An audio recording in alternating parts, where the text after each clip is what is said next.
오늘은 예레미야 강해의 41번째 시간입니다. 오늘 말씀은 깨뜨린 옹기를 통한 교훈입니다. 앞서 서론 부분을 살펴보도록 하겠습니다. 유인물과 영상으로 송출되는 서론 자료를 보시고 함께 합독하겠습니다. 앞서 하나님은 토기장이의 비유를 통해 하나님의 절대 주권을 교훈하신 바 있다. 그래서 18장은 토기장의 소위 교훈이었습니다. 토기장이가 자기의 선한 뜻을 따라서 질 것을 만드는 것처럼 하나님의 선하신 뜻대로 이 백성을 빚으셨다라는 겁니다. 그러니까 이스라엘 민족이 하나님의 뜻의 손에 달려있다, 하나님의 절대 주권 아래 있다라는 점을 강조하신 바 있어요. 그런데 이스라엘 백성들이 그런 하나님의 음성을 듣고도 깨닫지 않고 돌이키지도 않았어요. 그런 내용을 우리가 앞서 살펴보았습니다. 자, 또 그러면 19장은 어떠냐? 본장은 19장이죠. 이 선지자의 또 다른 상징적 행위, 다시 말하면 선지자로 하여금 하나님께서 흰 옹기 그릇을 가지고 흰놈의 아들의 골짜기에서 옹기를 깨뜨리게 하셨던 겁니다. 그런 행위를 통해서 유다에 대한 준엄한 심판을 선포해요. 이 옹기가 깨지듯 이렇게 깨질 것이다. 유다가 심판당할 것이다. 그랬다면 왜 하나님께서 이런 행위 계시, 특히 그 옹기를 꼭 깨뜨리되 왜 흰놈의 아들의 골짜기까지 가서 거기에서 이걸 깨뜨리게 하셨을까? 그 까닭은 무엇인가? 그 내용을 한번 살펴보자는 말씀입니다. 자, 오늘은 성경 본문으로 돌아와서 19장 1절에 보면 여호와께서 이와 같이 말씀하시되 가서 토기장의 옹기를 사고 백성의 어른들과 그 다음에 제사장의 어른 몇 사람과 그리고 하시드문 어기 곁에 있는 흰놈의 아들 골짜기로 가서 거기에서 내가 네게 이른 말을 선포하라, 그렇게 말씀하셔요. 자, 오늘 보면 백성의 어른, 장로들이죠. 그 다음에 제사장의 몇 사람이면 지도자입니다. 그러니까 종교 지도자의 백성이 대표하는 사람들을 데리고 어디로 가느냐면 하시드문 어기 곁에 있는 흰놈의 아들 골짜기. 이스라엘에는 이렇게 한 바퀴 삥 돌아서 예루살렘을 주변에 돌려 삥 돌아서 이렇게 이제 문들이 여러 문들이 있어요. 그런데 이 하시드문은 성경에서도 보면 이 하시드문 곁에 이제 분문도 있는데 이제 이 하시드문은 아마 예루살렘, 어떤 학자는 동쪽이라고 보고 그랬는데 대부분 학자는 남쪽으로 해석을 해요. 그래서 예루살렘 남쪽 곁에 있는 그 문인데 그 문 곁에 흰놈의 아들 골짜기가 있다는 겁니다. 근데 흰놈의 아들 골짜기로 왜 가라 했는가? 이제 이 흰놈의 아들 골짜기가 어떤 의미인지를 우리가 한번 살펴보아야 되는데, 흰놈의 아들 골짜기는 본래 이스라엘 백성들이 쓰레기를 던지는, 골짜기를 던지는 거예요. 옛날 지금같이 쓰레기 분리수거 이런 것이 잘 되어 있지 않고 못 쓸 것은 자기가 이런 문 바깥에 해가지고 성문 밖에다 던져버린 거예요. 더러운 거, 못 쓸 거, 깨진 그릇 이런 걸 어디다 던졌냐면 흰놈의 아들 골짜기에다가 던져버린 거예요. 그 던져버리는 장소였기 때문에 흔히 이곳을 소위 쓰레기, 예를 들어서 쓰레기를 버리는 그런 장소였다, 이렇게 알려져 있어요. 그런데 문제는 이스라엘 백성들이 이 흰놈의 아들 골짜기에 모여서 이교도들이 가정한 의식을 따라서 제사를 드렸다는 겁니다. 이교도들의 행한 행위는 뭡니까? 우상숭배죠. 근데 우상숭배 중에서도 가장 가증한 그 우상숭배가 뭐냐면은 소위 인신제사. 인신제사는 사람을 제물로 바치는 제사예요. 그런데 그 대표적인 게 암몬의 신 몰렉이라고 하는데, 이 몰렉의 신전에다가 사람을 제물로 바치는 거예요. 불태워서 제물로 드렸다는 거예요. 이게 아주 극악한 거예요. 왜냐? 사람은 하나님의 형상을 본받아서 창조됐잖아요. 근데 그 하나님의 형상을 본받은 자를 불태워 죽인다는 것이니까 하나님의 형상을 파괴하는, 신형상 파괴하는 가장 악한 죄에 해당한다 말입니다. 그런데 이런 행위들을 누가 했느냐? 이스라엘 북쪽에 이미 망했죠. 이스라엘 남쪽 유다와 북쪽에 이스라엘로 구별되어 있고 그 북쪽에 이스라엘의 북쪽에 있었던 그 민족이 암몬인데 이들이 섬겼던 신이 몰렉이에요. 근데 그 몰렉을 섬길 때 이런 일을 했다는 겁니다. 근데 이스라엘 민족이 대체적으로 가나안 땅에 살면서 동서남북으로 적들이 있다 보니까 하나님 의지하기도 했지만 눈에 보이는 힘센 민족이 섬기는 신들을 모방한 경우가 많아요. 근데 이 몰렉의 신을 이걸 카피를 해서 수입을 해온 사람이 있는데 그 대표적인 사람이 누구냐면 히스기야의 아버지 아하스입니다. 히스기야의 아버지 아하스가 이 소위 말하면 그 약 한 뭐 16년에서 약 20년 이렇게 통치하는 섭정 기간까지 합치면 한 20년 되는데 그 기간 동안에 이 뭡니까? 아수르의 신전이나 이런 곳의 신전들을 돌아보면서 그들이 센 신들을 섬기는데 센 신이 뭔가 해가지고 그걸 갖다가 때로는 어디에? 성전에다 그 형상을 세우기도 했고 예루살렘 성전에다. 그리고 때로는 이렇게 흰놈의 아들 골짜기에 가서 인신 제사를 하는 짓을 했단 말입니다. 그런데 이렇게 한 행위가 얼마의 기간이 들었냐면 그게 뭐 한 16년에서 20년 왕위를 했고 그 다음에 히스기야 왕이 그 뒤를 왕위를 물려받았지 않습니까? 아하스의 아들이. 근데 히스기야가 이걸 철폐하니라고 애를 많이 썼어요. 개혁을. 그리고 나서 약 한 40여 년 또 흘러죠. 그리고 나서 히스기야의 아들 므낫세가 또 왕위를 물려받았는데 이 므낫세가 자기 할아버지 인신 제사를 그대로 카피해서 했단 말이에요. 아버지가 개혁을 해서 다 철폐한 것을 이 므낫세가 또 55년 통치를 하면서 그것을 그대로 본받아 가지고 한 거예요. 그러니까 아하스를 거쳐서 히스기야에 종단되었지만은 히스기야 시대를 거쳐서 그 다음에 므낫세까지 오는데 약 얼마나 걸립니까? 므낫세 통치까지 100여 년 동안 걸렸죠.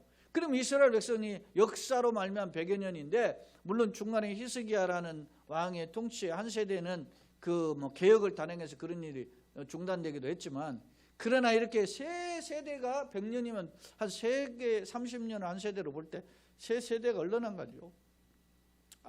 할아버지 아버지 나 이일 때 한 세 세대인데 그러는 동안에 이스라엘 깊숙이 뭐요? 우상숭배가 쩌들었고 그 대표적인 우상숭배의 이 흰놈의 아들의 골짜기에서 자녀를 불태워서 드리는 이 인신제사까지 하게 되었다는 거예요. 뭐 예전에 바알 숭배한 것은 말할 거 없고 그런 일들을 벌이게 되었던 것입니다. 바로 이러한 이스라엘 행위가 문제는 지금 예레미야가 선포할 때는 이미 므낫세도 사라졌고 므낫세 그 뒤를 이어서 아몬은 짧은 기간이고 요시야 왕이 소위 말하면 31년 통치했지 않습니까? 그때 얼마나 개혁을 다 했는지 성경에도 보면 요시야 왕 때 이 인신 제사를 드렸던 그 몰렉 사당을 불살라버리고 없애버렸어요. 그리고 나서 이 요시야 왕이 죽었어요. 그리고 그의 소위 아들 여호아하스가 통치하다가 석 달 만에 물러났고 그의 아들 여호야김이 통치하는 기간에 아마 이 여호야김 통치 좀 10여 년 통치하는데 그 10여 년에 아마 말쯤에 해당이 되는 것 같아요. 이때 예레미야가 선포할 때 이 이야기를 또 하고 있단 말입니다. 그러니까 그 여호야김 통치 사역의 내용에 이런 자세한 내용의 우상 숭배 내용을 기록하지 않아서 그렇지 아마 당시 여호야김 때도 이런 우상 숭배 행위를 했었을 것이 분명해요. 왜냐? 뭐 수십 년 지난 전에 이야기를 거론하지는 않는다만 지금 당대 그들의 죄가 어땠는가를 지적하고 있잖아요. 그런 면에서 볼 때 지금 예레미야가 활동하고 있는 이 시대에도 이런 인신 제사의 행위가 있었다. 어디에서? 흰놈의 아들의 골짜기에서 있었다는 거예요. 이 하시드문 옆에 있는 이곳에 가서 이런 일을 했다는 거예요. 자, 다시 성경으로 와서 자, 말하기를 너희 유다 왕들이죠. 예루살렘 주민아 여호와의 말씀을 들어라. 만군의 여호와 이스라엘 하나님이 같이 말씀하니 보라 내가 이곳이 뭐예요? 지금 흰놈의 아들의 골짜기죠. 재앙을 내릴 것이라. 그것을 듣는 모든 자의 귀가 떨리니 엄청난 심판이 무시무시한 심판 때문에 떨릴 거란 말이에요. 이는 그들이 나를 버리고 이곳을 뭐요? 불결하게 하며 이곳에 자기와 자기 조상들과 유다 왕들이 알지 못하던 다른 신들에게 분향하며 무죄한 자의 피를 이곳에 어떻게 해요? 채웠다. 물론 역대 왕들이 우상 숭배한 사람들이 많지만 그러나 모두 다 이런 악한 짓을 한 것은 아닌데 이 악이 그게 달한 거죠. 그런 것입니다. 또 5절에 보면 그들이 바알을 위하여 신당을 건축한 거죠. 건축하고 자기 아들들을 바알의 번제로 불살라 드렸나니 이는 내가 명령하거나 말하지 않거나 뜻한 바가 아니다. 그러므로 6절 보라 내가 다시는 이곳을 도벳이나 흰놈의 아들 골짜기가 아니고 오직 죽임의 골짜기. 옛날 개역성경에 보면 사륙의 골짜기라 그렇게 번역을 했어요. 어떻게 보면 그 번역이 좀 더 강한 느낌이 있어요. 죽임의 골짜기 그런 의지 살육당한다는 말입니다. 죽임은 타인에 의해서 죽음을 당하는 게 죽임이잖아요. 그러니까 살육의 골짜기라 부를 것이다. 그런 날이 이를 것이다. 그렇게 말씀해요. 그러면서 내가 이곳에서 유다와 예루살렘의 계획을 무너뜨려. 왜냐하면 이스라엘 백성들이 왜 그 짓을 합니까? 왜 우상 숭배를 합니까? 왜 이런 가정한 우상 숭배를 합니까? 그게 마치 복의 통로가 되는 것처럼 착각하니까. 오늘 하나님께로 돌아오라 그런데도 안 버리고 도망가고 다른 짓을 하는 것은 탕자와 같은 생각이 있기 때문에 그런 거예요. 탕자가 어떤 겁니까? 아버지 품을 떠나야 행복할 것으로 생각했어요. 아버지 어떤 유산을 가지고 그것도 그냥 가는 게 아니고 맨손 달고 아버지 거는 거 돈 한 푼 안 받겠습니다 하고 떠난 것도 아니야. 복은 아버지 복은 다 가지고 가고 그리고 아버지 없이 사는 거예요. 여러분 우리가 지금 앉고 일어서는 거 먹고 마시는 거 다 하나님의 은혜인 줄로 믿습니다. 그런데 그렇게 고백하지를 못한 뿐만 아니라 이거 내가 어떻게 해서 뼈 빠지게 버는 건데 이렇게 생각한단 말입니다. 내가 노력해서 이만큼 성과해서 자수성가해서 이런 사람들 많지 않습니까? 그런데 이런 하나님의 앞에서 이 교만함이 어떻게 해요? 그게 탈했다라는 점이에요. 그래서 하나님은 어떻게 할까요? 내가 이곳에서 유다 예루살렘의 계획을 무너뜨려 그들로 그 대적압과 생명을 찾는 자의 손에 칼에 엎드려지게 하고 대적과 그 생명을 찾는 자의 칼은 어디입니까? 이방 사람들 아닙니까? 자, 성경 본문을 보면 그런 이방인들이 칼에 엎드려지게 하고 그 시체를 공중에 세워 땅 짐승의 밥이 되게 한다 그랬습니다. 여러분요 가장 비참한 죽음이 뭡니까? 공중의 새의 밥, 땅 짐승의 밥이 돼요. 파묻혀 죽지 못하고 매장되지 못하고 장례 치르지 못하고 죽는 죽음이 비참한 죽음이에요. 가장 비참한 죽음이 될 것이다 경고에. 그러면서 이 성읍 예루살렘이죠. 이 성읍으로 놀람과 조롱거리가 되게 하리니 그 모든 재앙으로 말미암아 지나가는 자마다 놀라며 조롱할 것이며. 야 화려하던 예루살렘이 말이죠.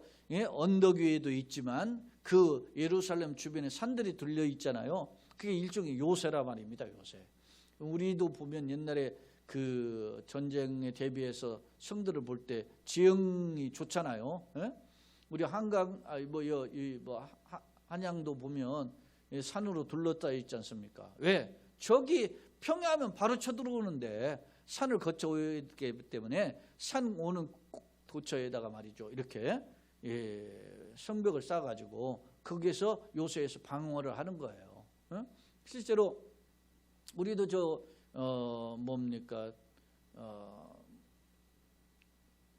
북쪽에 있는 통일대교 이런 데를 가다 보면은 큰 도로에 큰 기둥이 세워지고 거기에 콘크리트 들이 올라가 있잖아요. 그 왜 그렇습니까? 서울로 들어오는 적의 탱크나 적의 어떤 것을 차단하기 위해서 그걸 일시적으로 그걸 내려놓는 거예요. 그들이 그걸 치우고 남하를 하는 시간 동안 우리가 대비를 하기 위한 거 아닙니까? 예나 지금이나 어디든지 자기 살려고 방어를 하는 거예요. 그런데 그렇게 방어적으로 지형적으로 좋았던 지역이 어디예요? 예루살렘이란 말입니다. 그러나 그 예루살렘이 화려하면 내부는 화려하고 성전도 있고 얼마나 아름답습니까? 여러분 솔로몬 시대에는 이 예루살렘이 최고의 성읍 아니었습니까? 그런 화려한 성읍이 남들이 야, 꼴 좋다. 한순간에 우르르 망해가지고 고개를 흔들며 조롱하며 그런 비아냥거림의 대상이 될 것이다. 이렇게 이야기하는 거예요. 그러면서 9절 그들이 그들의 원수와 그들의 생명을 찾는 자에게 둘러싸여 곤경에 빠질 때 실제로 이스라엘 민족이 바벨론이 쳐들어왔을 때 어떻게 했습니까? 그 예루살렘을 둘러싸잖아요. 그리고 항복을 종용했는데도 거기서 성을 막고 있다가 결국 뭡니까? 성이 함락되고 그리고 그 예루살렘 성전이 불타잖아요. 그래서 그것을 슬퍼하는 날이 4월 9월 금식 10월 금식을 하는 거예요. 그게 달리 무슨 이스라엘 전통적으로 예수님 시대 보면은 금식을 날을 정해가지고 하잖아요. 그게 그냥 금식이 아니야. 왜냐하면 자기네 선조 조상들이 그때 예루살렘 성벽이 무너지고 예루살렘이 말이지 적군에 외워싸여 있다가 그래서 시드기야 왕 때 그게 말이죠 둘러싸이니까 성 안에 먹을 것이 없고 하니까 그 성벽 몰래 빠져서 도망갔다가 바벨론 군사에 잡혀서 끌려오잖아요. 마지막에 그런 비극적인 상황이 도래하게 될 것임을 경고해요. 우리는 그런 역사를 아니까 지금 이 내용이 피부로 와 닿지만 그 당시에는 이 말이 웃기는 소리였다는 말이에요. 야, 이런 성이 왜 무너지냐 이렇게 생각했던 것입니다. 그들이 공경에 빠질 때 그들이 그들의 아들의 살, 딸의 살을 먹게 하고 각기 친구의 살을 먹게 하리라. 비극적 비참한 현상을 이야기해요.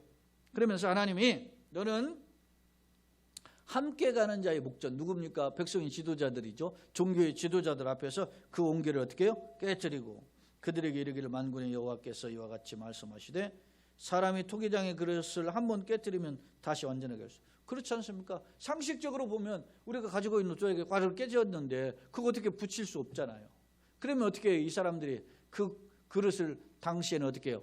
그 쓰레기 버리는 흰놈의 아들 골짜기에 버렸단 말입니다. 그런 것처럼 완전하게 할 수 없는 이와 같이 내가 이 백성의 성을 무너뜨리니 도벳에 매장할 자리가 없을 만큼 매장을. 이야, 비극의 암흑의 골짜기인데 거기에 매장할 장소가 없을 만큼 이 시체로 가득 쌓이게 된다는 말은 엄청난 죽음이 가득하게 될 것임을 이야기해요. 12절 여호와의 말씀이니라 내가 이곳과 그 가운데 주민에게 이와 같이 행하여 이 성읍으로 도백같게 할 것이라. 예루살렘 집과 유다 왕들의 집들이 그 집 위에 하늘의 만상에 분양하고 하늘 만상 이게 하늘의 만상은 소위 말하면 콜체바 하소마임 이렇게 히브리어로 되어 있는데 이게 하늘에 나타난 모든 어떤 자연현상 소위 대표적인 1월 성신이에요. 그러니까 1월 성신을 이들이 어떻게 해요? 숭배하고 그런 해신, 달신, 별신들 섬기는 겁니다. 이게 대표적인 자연 숭배 대표적인 게 이런 거 아니겠습니까? 그런 모습들 분양하고 다른 신들에게 전제를 부음으로 더러워졌습니다. 이 전제가 또 뭡니까? 전제는 이게 소위 포도주를 가지고 제사 끝에 헌신의 의미로 붓는 것 그런 것이에요. 전제, 거제, 관제 이 비슷한 표현인데 거제는 올려서 드린다. 그리고 전제는 붓는다. 관제는 완전히 쏟아붓는다. 이런 그런 의미를 가지고 있어요. 그러니까 이게 포도주를 드리는 것은 마지막 최고의 헌신과 같은. 그래서 이렇게 하나님 앞에 이렇게 헌신하기는커녕 이방 우상에 이렇게 헌신한 대로 어떻게 해요? 이들이 하나님의 준엄한 심판을 피할 수 없다. 왜? 이곳이 하나님 보시기에 거룩한 땅인데 그러나 이스라엘이 어떻게 해요? 더럽혔기 때문에. 그래서 이제 14절에 예레미야가 여호와께서 자기에게 보내사 예언하게 하신 도벳에서 돌아와 이제 여호와의 집들, 성전들이죠. 이제 그 백성의 지도자들과 제사장들을 데리고 가서 옹기를 깨뜨리면서 하나님이 이렇게 말씀하셨다, 이렇게 깨뜨린 것처럼 이거 옹기가 회복이 될 수 없는 것처럼 너희들도 이렇게 하나님 심판이 준엄한 심판을 피할 수 없고 그 심판에 다 이렇게 깨뜨려질 것이다. 어디에서? 이 흰놈의 아들 골짜기에서, 이 악한 행위를 한 곳에서 하나님이 그 준엄한 심판을 행할 것이다. 이렇게 하고 다시 하나님이 말씀하시기를 너는 다시 성전뜰에 가서 또 하나님의 뜻을 외치라 그런 거예요. 그러니까 이제 예레미야가 이제 성전뜰에 와서 또 외칩니다. 뭐라고 외칩니까? 15절에 만군의 여호와 이스라엘의 하나님께서 이와 같이 말씀하시되 보라, 내가 이 성읍에 대하여 선언한 모든 재앙을 이 성읍과 예루살렘 성이죠. 그 모든 전락 이스라엘 예루살렘 성 외에 다른 모든 성읍들에게 내린다. 그러니까 이스라엘 어느 지역도 하나님 심판을 피할 수 없다. 그럼 그 원인이 뭐냐? 그들이 곧 목을 곧게 한다는 건 성경에서 자주 표현되는 거죠. 교만이죠, 교만. 자기의 고집이 센 것을 여기에요. 절대 듣지 않는 거예요. 목을 곧게 하여 하나님의 말씀을 듣지 않은 거예요. 말씀을 청종하지 않는 것입니다. 교만함입니다. 하나님 뜻대로 따르지 않은 것입니다. 그리고는 누구를 쫓아갑니까? 거짓 교사, 이방의 우상 숭배자들 앞에서는 굽신거립니다. 그런 것입니다. 간혹 제가 어렸을 때도 그런 말씀, 우리 학교에서 뭘 새로운 거 하나 배워와가지고 이거 배웠다 그렇게 해서 저희 어머니나 이런 게 이야기를 하면 어머니가 서운해 하실 때가 간혹 있어요. 왜냐? 이거 내가 전에 다 가르친 건데 예? 그때는 한 귀로 듣고 한 귀로 흘르더니 이제는 이 와서 말이지, 이제 와서 하니까 좀 서운한 거죠, 부모의 입장에서. 저도 간혹 그러더라. 내가 이렇게 죽으라고 얘기했는데 못 알아듣고, 누가 예를 들어서 목사님, 어느 목사님 설교를 했는데 이러더라고. 뭐 그러면은 내가 옛날에 그거 다 설교한 건데 말이지, 그거 와가지고서 이제 깨달아서 그래도 감사하다, 내가 이런 생각 들기보다는 좀 서운한 거야. 근데 하나님이 끊임없이 이스라엘 백성들에게 선지자를 보내서 깨닫게 말씀하시고 회개할 기회를 주셨잖아요. 듣지 않는 거예요. 왜? 목이 곧으니까. 그래서 교만은 패망의 선봉이고 거만한 마음은 넘어짐의 앞잡이가 되는 겁니다. 그러니 우리에게 이런 기도가 필요해요. 하나님, 오늘 또 우리가 이렇게 오잖아요. 와서 예배 전에 기도하시고 또 저도 강단에 올라가 이렇게 준비하고 또 마음적으로 기도하고 이렇게 올라오는데 그 무슨 기도를 합니까? 하나님, 내 마음 먼저 옥토처럼 귀경해서 말씀의 씨앗이 떨어질 때 그 말씀을 받는 귀한 그릇이 되게 하여 주옵소서. 왜냐하면 말씀에 받을 때 밭이 길가도 있고 돌밭도 있고 가시밭도 있잖아요. 모두 다 옥토가 아니에요. 때로는 옥토면 우리가 그렇지 않습니까? 배고프면 모든 것이 맛있듯이 하나님의 말씀을 사모하고 은혜를 사모하면 하나님 앞에 귀가 쫑긋, 마음이 쫑긋 하나님의 음성을 듣고자 하는 열성이 생기는 거예요. 그런데 내 생각에 교만하면 팔짱 딱 마음의 팔짱을 끼는 거죠. 마음의 다리를 꼬고 오늘 무슨 설교하는가 한번 들어보자, 어차피 온 거 한번, 이렇게 생각할 수가 있는 거예요. 그런데 우리가 마음의 허리를 동이고 주여 말씀하시옵소서, 주의 종이 듣겠나이다. 여러분요, 사무엘이 처음 하나님의 말씀을 받을 때의 태도를 엘리가 그게 나이가 말이지 많아가지고서나 자기 자식들은 책망은 했는데 폼은 알았던 거야. 하나님의 말씀을 들을 때는 어떻게 해야 되는데 폼을 아는 거예요. 그걸 사무엘에게 가르쳐 주잖아요. 어떻게 가르쳐 줍니까? 하나님이 다시 부르면 그때는 이렇게 가서 말씀하시옵소서, 주의 종이 듣겠나이다. 에? 그렇습니다. 주님의 말씀하실 것을 내가 듣겠습니다. 이것을 겸손한 마음으로 듣는 것을 성경에는 청종한다 그랬잖아요. 에? 우리가 하나님의 말씀을 듣는 귀한 역사가 있기를 예수님의 이름으로 축원합니다.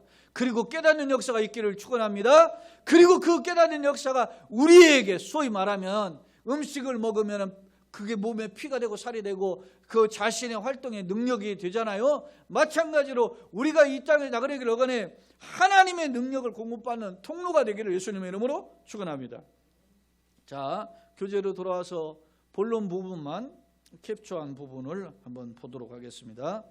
자, 옹기를 깨뜨린 상징을 통한 교훈. 왜 하나님이 예레미야를 통해서 옹기를 가지고 흰놈의 아들을 골짜기에 가서 깨뜨리게 하셨는가?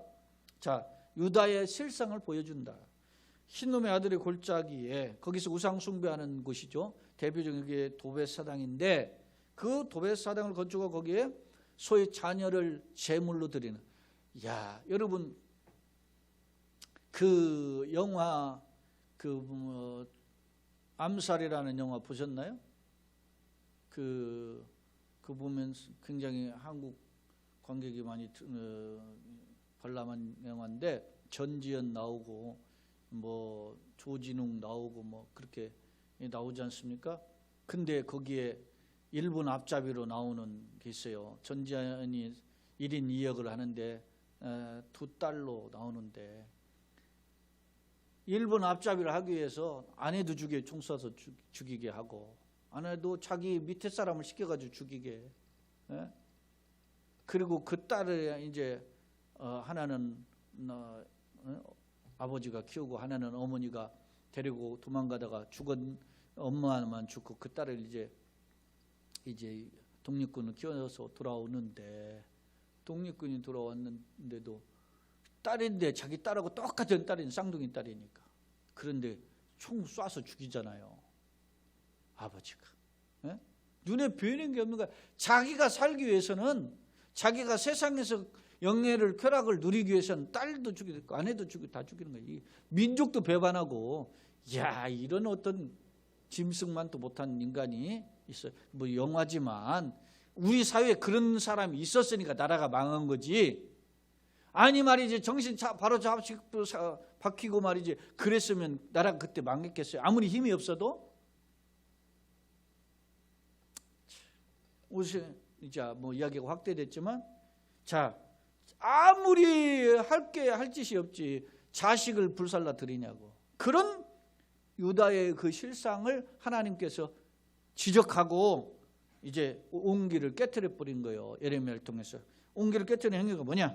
이런 가증한 행위, 심지어 자식 우상 숭배도 그 극악한 우상 숭배인 흰놈의 아들이 골짜기에서 자식을 불탈르는 그런 행위는 피할 수 없는 준엄한 심판이 있다.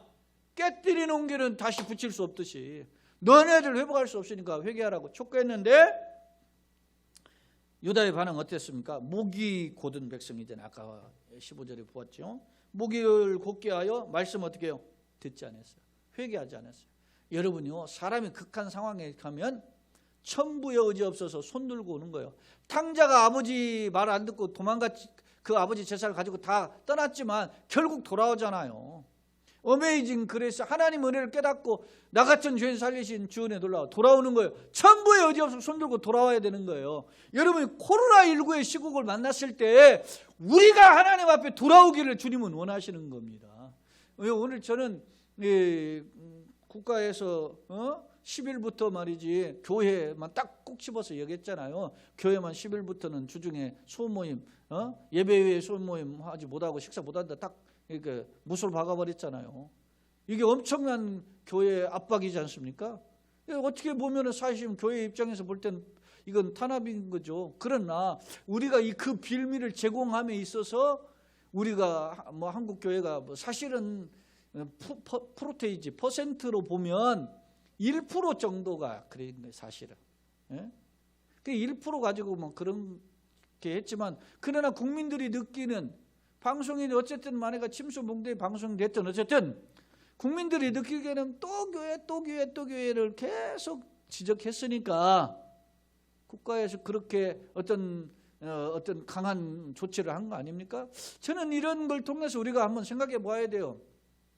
하나님께서 우리에게 과연 뭐라고 말씀하실까? 야 한국교회 니네 말이지 힘들겠다 어렵겠다 이렇게 하시겠어요? 뭔가 하나님께서 우리에게 주시는 책망의 메시지가 있다는 겁니다. 우리가 살 길을 하나님이 어떤 면에서 기회를 주셨다.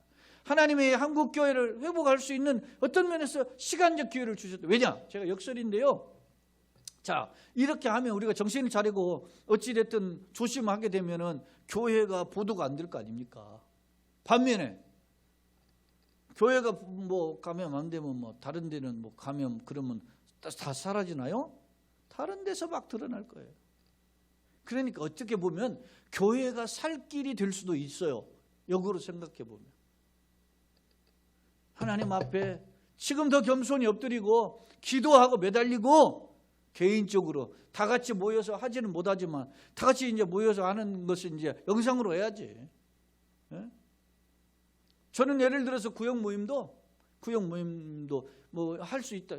꼭 교회에서만 영상 장비로 방송할 것이 아니고 뭐 노트북, 핸드폰 있으면 뭐 이렇게 해가지고 화상 회의 그런 어떤 프로그램 깔아가지고서나 누르면은 할 수 있어요. 보면서 우리 다 같이 구역 예배합시다. 구역장이 그렇게 할 수도 있는 거거든. 그런 지혜를 가질 때가 되었다. 이제 상황적으로 어려워지면 이야기가 좀 확대됐지만 바로 이런 걸 통해서 하나님의 회개의 기회를 주셨음을 분명함에도 그러나 그렇지 못했다. 교훈 뭡니까? 자, 패역함에도 회개의 기회를 주시는 풍성한 긍휼을 바라보고 엎드려야 돼. 나는 냄새납니다. 부족합니다. 연약합니다. 하나님 보시기에 부끄러운 게 맞습니다. 그러나 그럼에도 불구하고 하나님 앞에 엎드리면 낮아지면 돌아오면 은혜를 부어주실 줄로 믿습니다. 자, 결론입니다. 유다의 왕들 중에 아하스 왕이 있었고 므낫세 왕 제가 언급했죠.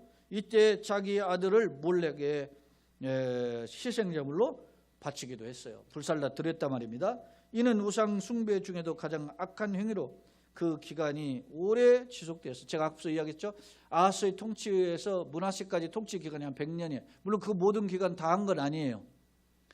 그 중간에 히스기야가 개혁하려고 했고 그리고 이 므낫세의 다음 통치 이후에도 또 요시야 왕이 개혁을 하려고 했어요. 그러나 그 뒤에 벌써 이런 시기가 그 뒤에 훌쩍 또 지났어요. 이 므낫세 통치 이후에 시간이 뭐 예를 들면 한 또 50년 이렇게 흐른 거예요. 흘렀는데 뭐 정확 50년 아니고 40여 년 조금 더 흘렀는데 그 뒤에도 여전히 그 행위가 근절되지 않았어요. 그러니까 이 얼마나 안타깝겠어요. 자, 물론 히스기야와 요시야의 계획이 있었지만 가증스러운 행위는 근절되지 못했다는 점입니다. 본문에서 하나님은 패역한 장소인 흰놈의 아들의 골짜기, 제가 이 단어 설명 안 했네. 흰놈의 아들 골짜기를 신약 시대에 와서는 뭐라고 불렀냐면 게헨나라고 불렀어요. 게헨나는 지옥 그런 뜻이에요. 그 지옥이라는 의미로 불렀는데 그만큼 어떻게 해요? 아주 악한 곳을 이야기할 때 게헨나라고 불렀죠. 그 골짜기에서 옹기를 깨뜨리는 행위를 통해서 표역이 크게 달았음을 지적하며 준엄한 심판이 뒤따를 것임을 경고하신다. 하지만 유다가 돌이키지 않았는데 그 이유, 그 까닭은 뭐냐 말이죠. 왜 이렇게 경고했는데 돌이키지 않았냐? 그것은 바로 생각, 이론은 있어요. 신앙적으로 하나님 섬겨야 된다 이런 건 있는데 현실은 어떻게 해요? 우선 먹기는 꽃감이 다르고 눈에 보이는 것을 쫓아서 따라가는 죄의 그 유혹, 죄의 근성을 버리지 못함으로 말미암아 결국 하나님의 준엄한 심판의 대상이 됐어요. 나는 얼마나 예수를 믿으면서 세상의 유혹, 세상적인 생각, 세상적인 그런 어떤 우리를 넘어뜨리려는 괴계들을 과감히 물리치고 청산하고 있는가. 하나님 말씀의 거울 앞에 서 있죠. 그 거울을 보고 겸손히 주님 앞에 엎드려서 하나님의 은혜를 회복하고 주님의 불쌍히 여기심을 덧입는 그런 은혜의 주인공들 다 되시기를 예수님의 이름으로 축원합니다.